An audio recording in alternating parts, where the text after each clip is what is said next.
Good morning, good evening, good afternoon. Welcome to Unit 4. My name is Andrew. I'm going to be your instructor for this class and also for all of Unit 4. So let's just jump straight into it. We're going to start with our do now by taking a look at this slide right over here. If you look on this page, you see that you have a few things that you actually know how to do and some other things that you don't. So if you could go into your Google Classrooms and type in the things that you already know how to create, and then also some other things that you need to learn. So I'm gonna pause in a few seconds, and then I'll have you all just submit that to your Google Classrooms. Okay, you should have done that by now. Let's move straight into our lesson for today. So coders will use the properties of the box model to change how HTML elements are displayed on the web page. Our vocabulary for today will be box model, content, padding, border, and margin. So first we're going to take a look at a pop code. I'm actually just going to go straight to the actual page and what it looks like, and just kind of mess around with the words that I just mentioned, right, in our vocabulary. So I'm gonna take a moment to go over here, and we'll actually look at the page, right? So margin. I want everyone to pay attention to what happens when I adjust like this blue thing over here. So that's margin. Padding. Notice what got bigger. Border. And content. This is a text here. So if I actually wanted to put in a word, just type in bloop, and then that changes the content right over here. All right. So that's basically what you're going to be learning how to do today. And let me go back to presenting here. Yeah, so take a note. What did margin do? What did padding do? Those are just some things to keep in mind. All right, moving on.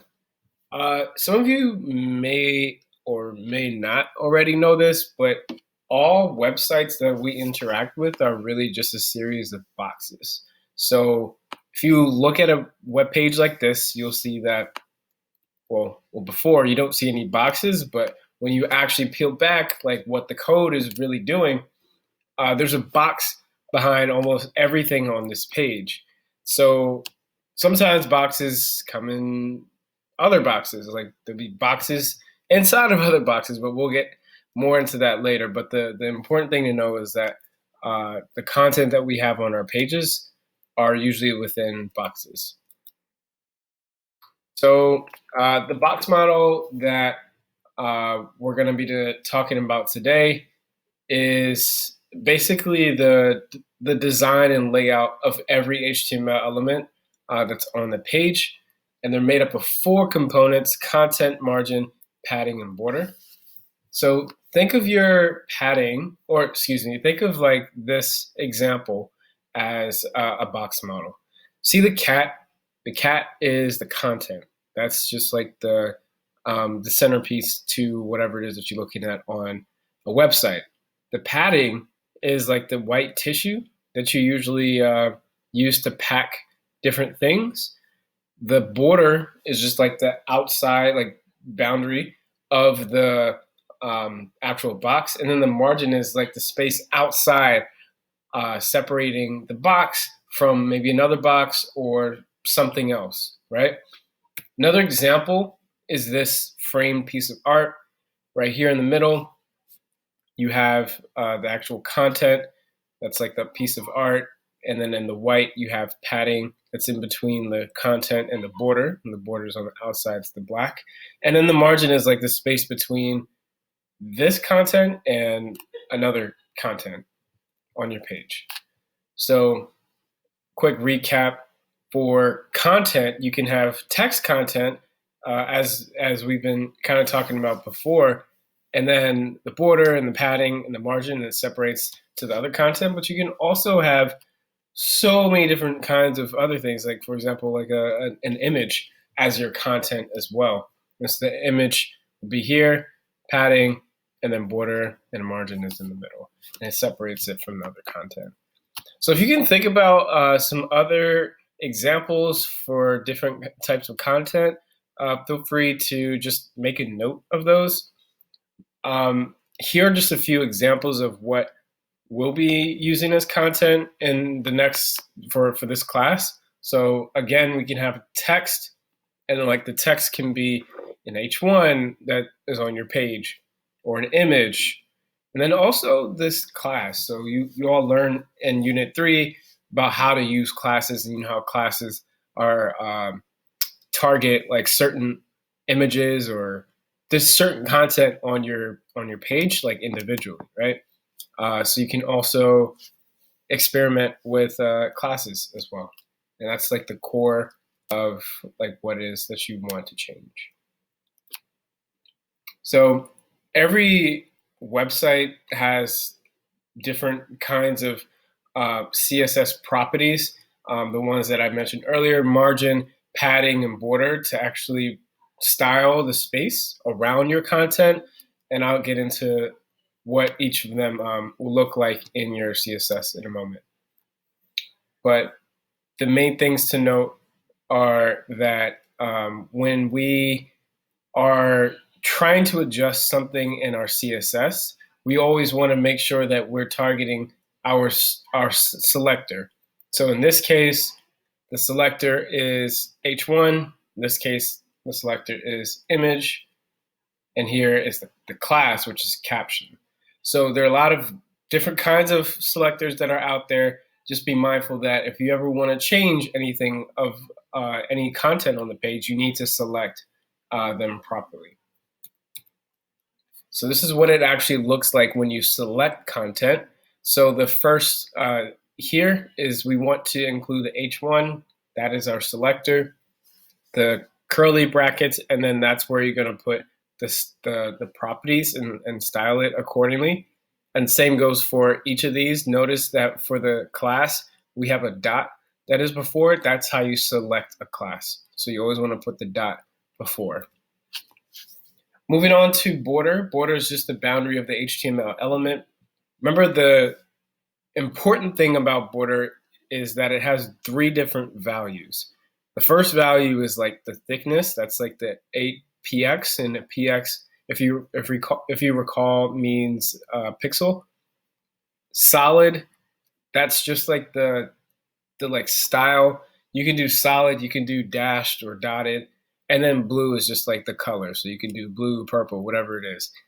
And don't forget the semicolon that goes on the end here, and then this curly bracket that's down here. It needs all 3 or it will not show up. You need all 3 values for the border to show. Move into padding. Padding is just like the white space between the border and the content. You can have, you only need 1 value for padding, and it's measured in its pixels. So you can put 5px, you can put 10px, whatever you want, it's there. That's how you include that. Same goes for margin. The margin is the space between the border and other content on the page, and that's also measured by the pixels. So again, recap: 1, we're looking at the content. 2 is the border, it's the outside of the content. The padding is like that space in between the content and the border, and then the margin is on the outside from the other content that you have on the page. So here's like a quick quiz to see if you were following along. Just take a note at where the arrow is pointing in the next couple slides, and just say it out loud about what you think it is. So pointing to this first one, what do you think that is? I'm going to pause for a second, and then I'll say the correct answer. So this first one is content. If you guessed that correctly, good job. Right here, it's pointing to the blue, that is the border. That's the content. That's the margin. I heard that in the back. Good job. I didn't hear that because I'm talking to myself because COVID. In between here, padding. Cool. Border. Got it. Margin. Yep. Okay. So you all did great. I know I'm just going to assume that you did. So good job with that. We're going to do some guided practice to kind of see what this really looks like on a page. So I'm going to open up a tab over here. Record the tab. Hey, I'm back on camera. I don't know where I went. Anyway, so here we're going to take a look at what we see right here. It's kind of blah. We want to make it a little bit better. So we want to first add border, margin, and padding to all of the image contents. So image, in my mind, that is a selector. The selector for that will be IMG.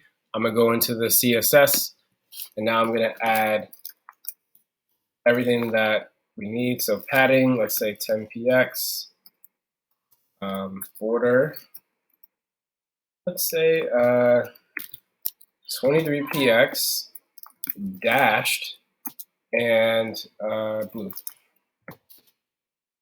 So now you see that all the images have the padding here. I actually wanted to make this padding a little bit thicker. Just do that and provide that space. And then the last thing here is margin. I'm just going to do 8px or something. Now we have some space, and we also have everything else that we need. Moving to, we want to select all of the paragraph contents. I'm looking here in the CSS. I don't see that we have a selector for the paragraphs yet, so I'm going to just create it on our own. I like to put my curly brackets before I do anything else. I'm going to move into our border. Border is, let's say, 6px, solid, and red. Notice that if we look in our HTML, we see that the p tags here say these things, like this dog is awesome, this tiger is also awesome. That's what we're changing.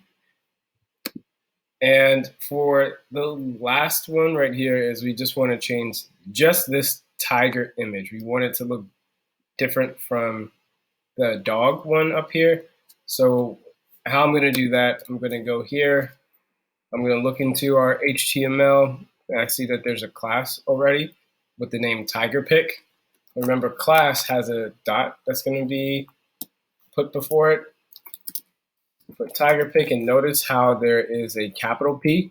You have to write it exactly as you see it, otherwise it wouldn't. It's not going to know that you want to change that particular class.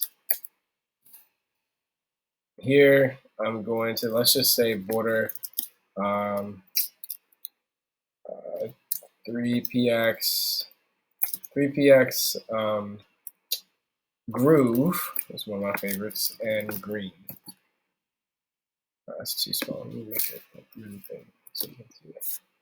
Yep, and there you go. So then now we just created a class for, we styled this image using the class selector, the TigerPic, to make it unique from the other one.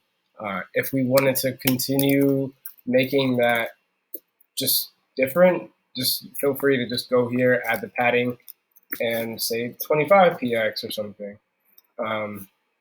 Maybe 45px. Now you can really see the difference between the two. Note that whenever you have image here, it's still going to apply to all of the images on the page, just kind of as a standard. But if you really want to add some unique qualities to one of your images, make sure you just create a class, and then you can add your own kind of styles, if that makes sense. Cool, so now we're gonna move back into our slides here. You all are going to be working to create a website or improve a website for pets. And I'm going to open up the file here. 1 second. So now we are trying to make this page just look better. It looks really dull and just boring. So we're going to look over here in our instructions. First, we want to select the H3 elements, use CSS to style them. H3 is our selector. We're going to put the selector over here in our CSS, and then we're going to style them using the properties and values that we just discussed. You're going to do the same thing for P elements and anything else on the page. And then while you're at it, try to make every section unique. And you're going to do that by actually creating classes. And those classes that you have to create, you're going to have to create those classes over here in the HTML in order for you to be able to do that. All right. So if you have any questions, feel free to let a volunteer know.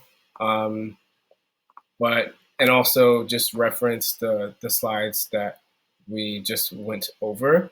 And when you're done, make sure to submit this in your Google Classroom. You're going to create a snapshot, and then that copies the link, and then you're going to put that link into the Google Classrooms over here. And so yeah, that's pretty much everything that you need to know about the properties for the box model. And if you were following along, you should be able to do this exit ticket pretty easily. Which 3 properties do we use to style content with the box model?